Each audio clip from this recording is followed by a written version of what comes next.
Bien-aimés dans le Seigneur, grande est ma joie de savoir que vous êtes de partout connectés en train de nous suivre. Je suis bel et bien ravi et je vous salue dans les noms précieux de notre Seigneur Jésus-Christ. C'est moi votre frère, le prophète Narcisse Bochab.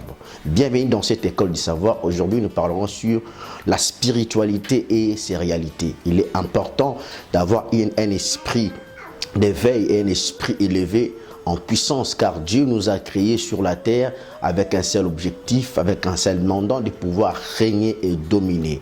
Mais avant que nous puissions commencer, je veux vous inviter à prier avec moi. Tendre Père, nous te disons merci. Laisse que ta présence, Seigneur notre Dieu, soit présent avec nous et que tu nous parles, enseigne-nous, instruis-nous dans les noms précieux de notre Seigneur Jésus-Christ. Nous avons ainsi prié. Amen. Vous savez, quand Dieu a créé l'homme et qu'il a investi sur la terre, dans le livre de Genèse au chapitre 2, verset 7, la Bible dit que l'Éternel Dieu a soufflé dans ses narines et l'homme devint. Il devait l'être humain puissant pour pouvoir régner et dominer sur la terre.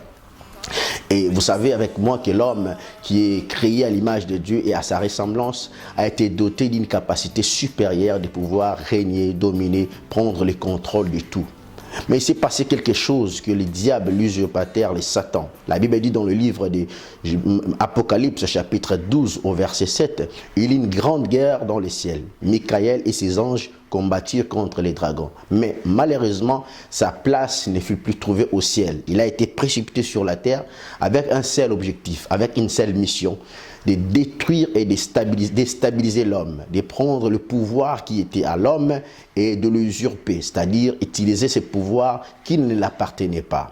Et voyez, le but du diable, Satan, était d'orienter la mission originelle de l'homme pour s'approprier de cette mission-là. Et la chose qu'il a fait, il a réussi. Malheureusement, l'homme a perdu sa valeur, l'homme a perdu sa grande émission. Mais ce qui est important, vous allez lire dans le livre de Genèse, chapitre 3, au verset 7, vous descendez, l'Éternel Dieu parcourait les jardins. Et la Bible dit, l'homme a écouté Dieu et il s'est caché. Il a appris qu'il était nu. Et l'Éternel dit, l'homme, où es-tu? Il dit, Adam, où es-tu? Adam répond, j'ai entendu ta voix, parcourir les jardins et je me suis caché parce que j'étais nu.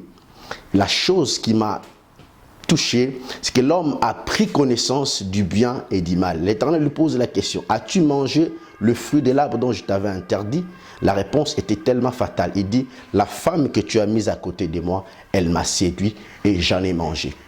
Et l'Éternel posa la question à la femme, pourquoi tu fais cela? La femme dit, c'est le serpent qui m'a séduit et j'en ai mangé. Et l'Éternel dit, parce que tu as fait ceci, parce que tu as fait cela, ta souffrance sera augmentée. Et tes désirs seront transférés vers ton homme et il dominera sur toi. Voyez donc, l'homme a le pouvoir de dominer, et non dans le sens de pouvoir dominer sur la femme, mais de pouvoir marcher ensemble dans la complémentarité. Voyez-vous? Donc il est important, bien aimé dans le Seigneur, l'Éternel Dieu lui-même a fait un tissu, un peau d'animal et il a couvert la nudité de l'homme. Il est important de savoir aujourd'hui, quand nous péchons, nous perdons la valeur, nous perdons notre crédibilité, nous perdons notre puissance, nous perdons notre autorité originelle. Mais ce qui est important, l'homme n'est pas resté dans son statut, l'homme n'est pas resté dans sa position de pécheur, mais il a été restauré par la volonté de Dieu. Dieu lui-même a fait un habit de peau et il a couvert l'homme.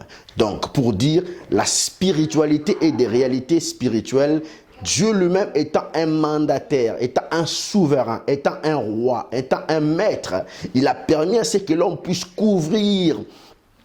être couvert d'une capacité encore plus performante comme avant, c'est-à-dire la peau d'un élément, c'est-à-dire l'image du Christ. Si nous péchons, si nous tombons et que nous soyons en mesure de porter la tunique du Christ, nos péchés ne seront plus voilés, nos péchés ne seront plus dévoilés, mais nos péchés seront cachés. La Bible dit, même si vos péchés sont rouges comme la cramoisie, il est Dieu et il est capable de pouvoir vous rendre plus blanc que la neige. Donc, nous devons nous soumettre à la volonté de Dieu. Nous devons nous laisser être entraînés par sa volonté pour que nous soyons couverts comme Dieu a couvert dans le jardin Adam et Ève. Depuis ces jours-là, l'homme pouvait maintenant marcher la tête haute. L'homme pouvait marcher avec beaucoup plus de sérénité qu'avant. Oui, Tu es créé à l'image de Dieu. Tu as péché, bien sûr. Tu as fait des erreurs. Mais relève-toi. Dieu met en toi une tunique. Dieu met en toi une peau qui est la couverture spirituelle. Dès maintenant, tu dois prendre ta valeur originelle. Dès maintenant, tu dois reprendre tes forces afin de pouvoir régner